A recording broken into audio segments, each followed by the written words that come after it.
ඇස් පහකින් ලෝකේ බලලා මහා කරුණාවෙන් ලෝකයට පිහිට වුණු බුදුරජාණන් වහන්සේගේ එක බණ පදයකට පැහැදුනත් බොහෝ කාලයක් හිත පිණිස සුවය පිණිස පවතිනවා. සියම් කිසි කෙනෙක් මුළු හදවතින්ම බුදුරජාණන් වහන්සේ සරණ ගියොත් බුද්ධං සරණං ගච්ඡාමි කියලා ඒ කෙනා අපායේ උපදින්නේ නැහැ. මේ ධර්මයේ සරණ ගියොත් ආර්ය මහා සංඝරත්නයේ සරණ ගියොත් තෙරුවන් සරණ ගිය අය දුගතියේ උපදින්නේ නැහැ. ඒ අයට මේ සසර දුකින් නිදහස් වෙන්න පුළුවන්. මේක දන්න ප්‍රඥාවෙන් අග්‍රේශ්වර සාරිපුත්ත මහරහතන් වහන්සේ පසසකින් ලෝකේ බලලා ලෝකයට අනුකම්පා කරපු බුදුරජාණන් වහන්සේගේ බුදුගුණ වැඩිපුරම දන්න සාරිපුත්ත මහරහතන් වහන්සේ එකම එක වචනයක් වදාලා. ඒ තථාගත අරහත් මහා කාරුණිකයන් වහන්සේට පහන් සිතින් අත් දෙක එකතු කරලා වැන්දොත් ඒකම නිවර්ණට මූලික අංගය වෙනවා කියලා වදාලා. ඔබ වඳින්නේ පුදන්නේ හිස නමන්නේ ගරු කරන්නේ ස්තුති පූජා කරන්නේ සුළුපටු කෙනෙකුට නෙවෙයි. මේ ලෝකේ පහළ වෙන අතිශයින් දුර්ලභ පුරුෂ රත්නයට මහා මාණික්කයට බුදුරජාණන් වහන්සේලා කලාතුරකින් ලෝකෙට පහළ වෙන්නේ. බුද්ධං සරණං ගච්ඡාමි ධම්මං සරණං ගච්ඡාමි සංඝං සරණං ගච්ඡාමි කියන එක ඔබගේ හදවතේ සුන්දරම හඬ බවට පත් කරගන්න. සෑයක් වඳින්න දෙනවා කියලා හිතන්න එපා. බුද්ධෝපස්ථානෙට එනවා කියලා හිතන්න. බෝධියක් වඳින්න යනවා බෝධි පූජාවකට යනවා කියලා හිතන්න එපා. බුද්ධෝපස්ථානෙට යනවා කියලා හිතන්න. මිහිඳු මහරහතන් වහන්සේගේ සෑයට උදව් කරන්න යනවා කියලා හිතන්න එපා. මිහිඳු මහරහතන් වහන්සේට උපස්ථාන කරන්න යනවා කියලා හිතන්න. අපි මේ බුදුරජාණන් වහන්සේට උපස්ථාන කරන්න ආවා. අපි බුදුරජාණන් වහන්සේට දැන් උපස්ථාන කරනවා. ඒක වදයක් කරගන්න එපා. බුද්ධ පූජාව තියෙන එක වදයක් කරගන්න එපා. ඔය වාගේ සසරින් එතරට වැඩිය බුදුරජාණන් වහන්සේට පහන් සිතින් දානයක් පූජා කරන්න. ලෝභ වෙන්න එපා, කොම්මැහි වෙන්න එපා. චූටි භාජන වලට බත් ඇට ගණන් කරලා බෙදන්න එපා. අලපෙති කෑලි කපලා පෙති ගණන් කරලා බෙදන්න එපා. පහන් සිතින් බුද්ධ පූජාව තියන්න. ඔය වගේ ඇසිස් මාස ලේ දන් දුන්න බුදුරජාණන් වහන්සේගේ සෑයක් වටා මල් කඳු ගණන් පූජාවන් කඳු ගණන් පූජා කළත් මොකද? මල් වැඩි, පළතුරු වැඩි, පූජා වැඩි, පැම් පාත්‍ර වැඩි කියලා කියන්නේ එයාගේ හිතේ අවිද්‍යාව වැඩි තරම මිසක්කා බුදු ගුණ වැඩි නිසා නෙවෙයි. මේ මිහි මණ්ඩලම රත්තරන් කළත් මේ මිහි මණ්ඩලම මාණික්යක් කළත් බුදුරජාණන් වහන්සේට පුදන්න එය ප්‍රමාණවත්ද? ඒ ප්‍රමාණවත් නැහැ. ඒ නිසා බුදුරජාණන් වහන්සේ වදාළ ධර්මය ගැන හිත පහදවාගෙන එක බණපදයක් හරි ජීවිතයට සමීප කරගන්න කෙනා බුදුරජාණන් වහන්සේ ගෞරවයෙන් ඇසුරු කරනවා. අපේ අතින් අනන්ත අප්‍රමාණ කෝටි වාරයක් මේ වාගේ උතුම් මහා ශාස්ත්‍රුන් වහන්සේ නමකට වැරදි අඩුපාඩු වෙනවා ඇති. ඒත් බුදුරජාණන් වහන්සේ අපිට සමාව දෙනවා. සමාව දෙනවා. බුදුරජාණන් වහන්සේ කිරියම්ම කෙනෙක් වගේ. කිරියම්ම කෙනෙක් වගේ. දරුවගේ කටේ කට්ටක් හිර වුණාට පස්සේ කට මෙරිකලා ඒ කටුව ඇදලා ගන්නවා. දොඩා කිරියම්මා දරුවගේ කට රිදෙන බව, උගුර කැපෙන බව නොදන්නවා නෙවෙයි. නමුත් කට ඇදලා ගන්න ආදරයෙන්මයි. ඔයාලට පොයේ දවසට විකාල භෝජනෙන් වළකින්න කියනකොට බඩගින්නේ දුක ඔයාලට එනවා කියලා බුදුරජාණන් වහන්සේ දන්නේ නැතුව නෙවෙයි.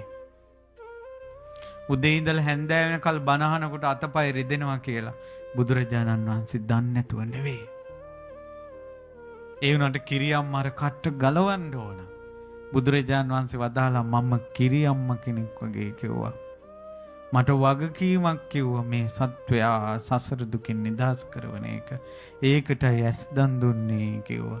ඒකටයි දස පාරමිතා පිරුවේ කිව්වා. ඒ වාගේ අනුකම්පා සහගත ශාස්ත්‍රුන් වහන්සේ නමක් අපිට මුණ ගැහිලා තියෙද්දී සතුටු වෙන්න පින්වතුනි අපිට සරණ යන්න ලැබුණා බුදුරජාණන් වහන්සේ කියලා. සතුටෙන් සොම්නසෙන් සිටිය යුතුයි. ඔයාලට ලැබිච්ච මිනිස්සයා එච්චර ඔයාලට හරියන්නේ නැතුව වෙන්න පුළුවන්. බිරිඳ එච්චර හරියන්නේ නැහැ වෙන්න පුළුවන්. දරුවෝ එච්චර හරියන්නේ නැහැ වෙන්න පුළුවන්. ඉන්න ගම එච්චර හරියන්නේ නැහැ වෙන්න පුළුවන්. ඉන්න රට එච්චර හරියන්නේ නැහැ වෙන්න පුළුවන්. ගේ වුණත් එච්චර හරි නැහැ වෙන්න පුළුවන්. වාහනේ වුණත් එච්චර හරි නැහැ වෙන්න පුළුවන්. ඒ වුණාට හරියටම හරියන ශාස්ත්‍රූන් වහන්සේ නමක් ලැබුණා. කාටවත් නොලැබෙන ශාස්ත්‍රු සම්පත්තිය. ප්‍රඥා ඇස් පහකින්. ඒ ඇස් පහෙන් දකින්නකොට මා ගැන ඇත්තටම දන්නේ කවුද? ඔයාලා ගැන ඔයාලගේ මහත්ය හරියට දන්නේ නැහැ. ඔයාලගේ හිත කියවන්න බැරි නිසා. ඇත්තටම අම්මා තාත්තවත් ඔයාලා ගැන දන්නේ නැහැ. ඇත්තටම ගත්තොත් ඔයාලා කියනවා අපි ගැන දන්නේ අපි විතරයි කියලා නෑ. අත්තහයි අත්තනෝ නත්ති. තමාට තමාවත් නෑ. තමා ගැන තමාවත් දන්නේ නෑ. අපි ගැන හරියටම දන්නේ කවුද? බුදුරජාණන් වහන්සේ. බුදුරජාණන් වහන්සේමයි. ඒ නිසා ඔයාලව තේරුම් ගන්න මහත්යට බැරි වුණාට, නෝනට බැරි වුණාට, දරුවන්ට බැරි වුණාට, දෙමව්පියන්ට බැරි වුණාට, මේ ලෝකයාටම ඔබව තේරුම් ගන්න බැරි වුණාට මගේ බුදුරජාණන් වහන්සේගේ සිරිපා ළඟ වැඳ වැටෙන්න ඔයාලව තේරුම් ගන්නවා. ඇස් පහකින් බලනවා. ඒ නිසා චෝදනා, නිന്ദා, අපහාස, කරදර, බාධා එද්දී මුළු හදවතම බුදුරජාණන් වහන්සේට පූජා කරලා තෙරුවන් සරණ ගිහිල්ලා මේ ජීවිතයට මුහුණ දෙන්න. මෙච්චර ඇස් පහකින් ලෝකේ බල්ලා බුදුරජාණන් වහන්සේ ඔබට වදාළ එක බණපදයක් තියෙනවා. කම්මස්සකා ඔබ කර්මේ දායාද කරගෙන ඉන්නේ. තමාගේ දේ කරගෙන ඉන්නේ කම්ම දායාදෝ, කම්ම යෝනි, කම්ම බන්දු, කම්ම පටිසරණෝ. ඔබ කර්මයක් අරන් ආවා කියලා ඇස් පහකින් දැක්කා. දැන් ඉතින් ඉවසන්ට. ඉවසා මේ කර්ම ගෙවලා ලෞතුරා බුදුරජාණන් වහන්සේගේ සරණේ එල්ලෙන්න.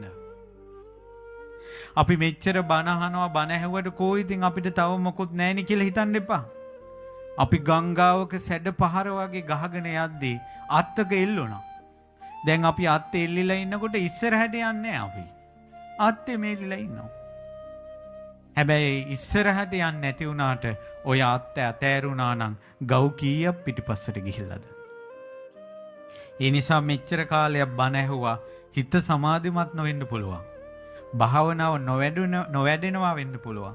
බොජ්ජංගයෝ නොවැඩෙනවා වෙන්න පුළුවන්. මාර්ගඵල නොලැබුවා වෙන්න පුළුවන්. නමුත් මේ බණ ටිකවත් ඇහුවේ නැත්තම් ඔයාලා යන ආගාදය කාටවත් කියන්න බෑ මෙච්චර යටක් කියලා. අපි පොඩ්ඩක් හරි බේරුනේ මේ බණ ටිකක් අහලා. ඒ නිසා අපිට අහසින් යන්න බැරි වුණාට, ඇඟෙන් රැස් විහිදවන්න බැරි වුණාට, ප්‍රාතිහාර්ය පාන්න බැරි වුණාට මේ ලෞතුරා බුදුරජාණන් වහන්සේ මහා කරුණාවෙන් දෙසූ බුදුබණ ටිකක්වත් අහන එක ගැන සතුටු වෙන්න. මේ වෙහෙරකට, විහාරයකට, බෝධියකට ඇවිල්ලා බුදුරජාණන් වහන්සේ සිහි කළ වඳින එක ගැන සතුටු වෙන්න. කරදර බාධා ඉවසන්න. අවසාන බුදු වදනයි සිහි කරන්නේ වය ධම්මා සංඛාරා අප්පමාදේන සම්පාදේත. සියලු සංස්කාරයෝ නැසී යනවා. මේ අවසන් අවස්ථාවයි. ආය බුද්ධ ශාසනයක් ලැබෙන්නේ මිනිස් ලෝකෙට આવොත්. මිනිස් ගුණධර්ම පරම්පරාවෙන් පරම්පරාවට නැති වෙනවා. අනාගත බය කිව්ව නේද පින්වත් මහණෙනි?